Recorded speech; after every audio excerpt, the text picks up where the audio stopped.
Hello, welcome back to Storybook Nate. Today we're reading Monsters, Inc. by Disney.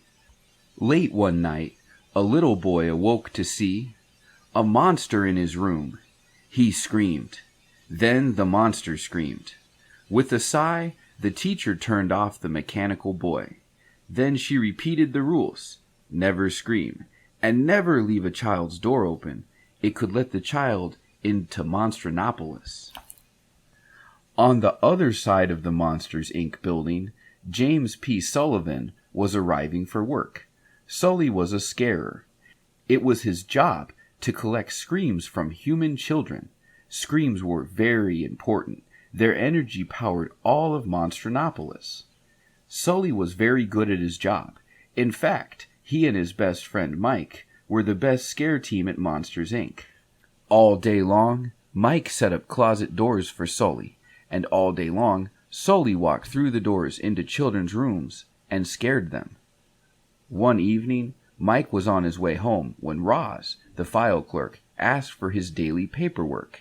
Mike had forgotten to do it. Sully offered to do the work for him. When Sully returned to the scare floor, he found a child's door still in its scaring station. Puzzled, he peeked through the door. There was no one there. Sully closed the door and stepped back onto the scare floor. Suddenly, he felt a tug on his tail. "Kitty!" a voice called. It was a human child. Sully screamed. Everyone knew that human children were toxic. He tried to return her to her room, but she wouldn't go. Finally, he hid her in a bag and went to find Mike. Mike was at a restaurant with his girlfriend, Celia. Looking through the window, Sully gestured for him to come outside. When they were alone, he explained what had happened. As they talked, the girl escaped and began running through the restaurant. Mike and Sully were in big trouble. Sully scooped up the girl, and the friends raced back to their apartment. They had to figure out a way to get her home, and fast. Mike and Sully tried not to touch the girl, but as Mike backed away from her, he tripped and fell.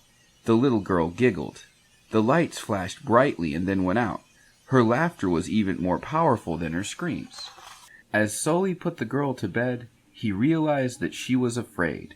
She thought there was a monster in the closet. Sully decided to stay with her until she fell asleep. Later, Sully told Mike, "This might sound crazy, but I don't think that kid is dangerous." The next morning, Mike and Sully dressed the girl in a monster disguise and took her to work. They had to get her to her door. When they arrived, the office was crawling with Child Detection Agency agents. The CDA was searching for the girl. Luckily, the girl's disguise worked. While Mike went to find the girl's door, she and Sully played together in the locker room. "Boo," she said with a giggle. Just then, Mike returned, but there was another monster close behind him. It was a scarer named Randall. Mike and Sully ducked into a bathroom stall. They listened in horror as Randall told his assistant to get rid of the girl.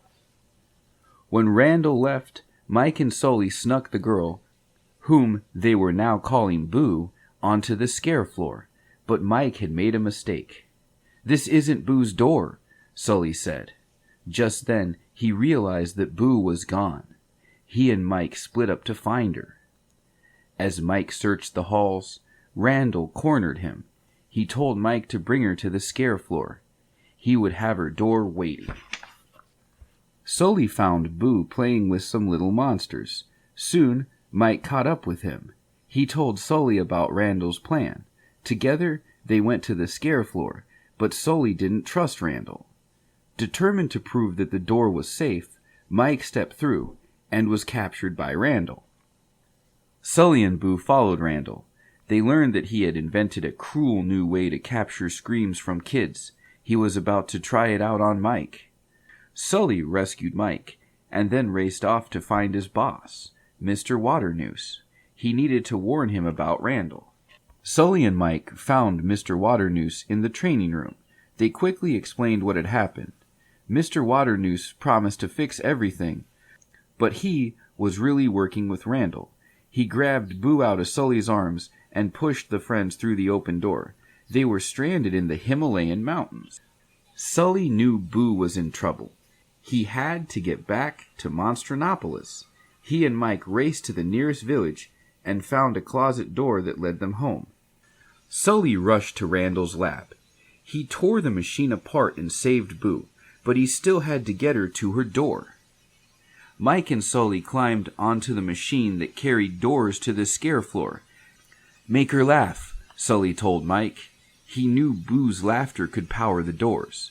Suddenly, Randall appeared. He chased the friends through door after door. With Boo's help, Mike and Sully trapped Randall in a closet and shredded the door so he couldn't escape.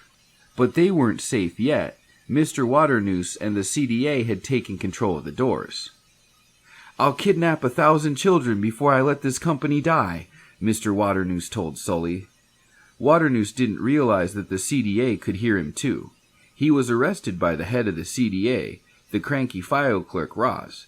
She had been working undercover all along. It was time for Boo to go home. Sully followed her into her room and tucked her into her bed. He said goodbye and sadly returned to Monstropolis. Roz ordered the CDA to shred Boo's door. No monster would ever scare her again. After that, the scare floor became the laugh floor, and Sully became the president of Monsters, Inc. Sully's discovery that laughter was more powerful than screams meant Monstropolis would never run out of power. But Sully still missed Boo. One day, Mike told Sully that he had a surprise. He had put Boo's door back together. Now, Sully could visit Boo whenever he wanted. Sully opened the door and peered inside. "Boo?" he whispered. "Kitty!" an excited voice replied. The friends were reunited at last. And now we've reached my least favorite part of the book. No more book. Thank you for stopping by. Please like and subscribe and keep reading.